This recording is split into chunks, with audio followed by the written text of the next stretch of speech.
বাংলাদেশে শীতকাল এলেই যেন বিয়ের মৌসুম শুরু হয়ে যায়। চারপাশে একের পর এক দাওয়াত, সাজসজ্জা আর বিয়ের আনন্দ। কিন্তু প্রশ্ন হলো, শীতকালেই সবচেয়ে বেশি বিয়ে কেন হয়? এর পেছনে রয়েছে অনেক সুবিধাজনক দিক। চলুন জেনে নেওয়া যাক এমনই কিছু কারণ।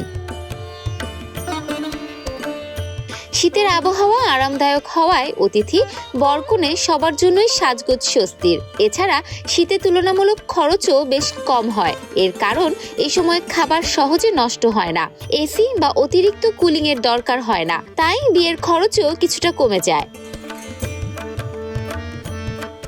প্রতিটি মেয়েই চান বউ সাজার দিন তাকে সবচেয়ে সুন্দর দেখাক। গরমে দামি মেকআপও ঘেমে নষ্ট হয়ে যাওয়ার ঝুঁকি থাকে, কিন্তু শীতকালে সেই ভয় নেই।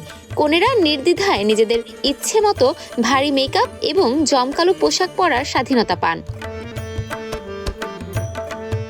ফুলের প্রাচুর্য ও সহজলভ্যতার মৌসুম হলো শীতকালে, আর ফুল বিয়ের জন্য খুবই গুরুত্বপূর্ণ। এই সময়ে বিভিন্ন রকমের ফুল পাওয়া যায়। গাঁদা, ডালিয়া, চন্দ্রমল্লিকা, জারবেরা এই জাতীয় ফুলগুলো সহজেই পাওয়া যায় এবং দামও কম থাকে। কনের সাজে, মণ্ডপ সজ্জায় এই ফুলগুলো এক বিশেষ সৌন্দর্য যোগ করে।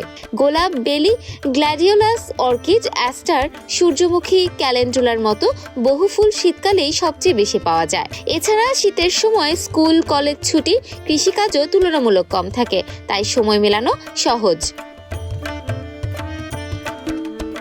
বিয়ের পরই আসে হানিমুনের পর্ব। পাহাড়, সমুদ্র বা সমতল যেখানেই ঘোরার পরিকল্পনা থাকুক না কেন, হানিমুনের ঘোরাঘুরির জন্য শীতকালেই সেরা সময়। আরামদায়ক আবহাওয়ায় নতুন দম্পতিরা স্বাচ্ছন্দ্যে নতুন জীবনের শুরুটা উপভোগ করতে পারেন।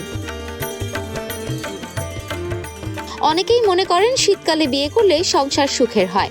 এই বিশ্বাসও মানুষের বিয়ের সংখ্যা বাড়ায়। সবশেষে বলা যায়, শীতকাল মানেই উৎসব, আনন্দ আর নতুন জীবনের শুরু। তাই এই সময়টাকেই মানুষ বিয়ের জন্য সবচেয়ে উপযুক্ত মনে করেন। Desk report, campus Times.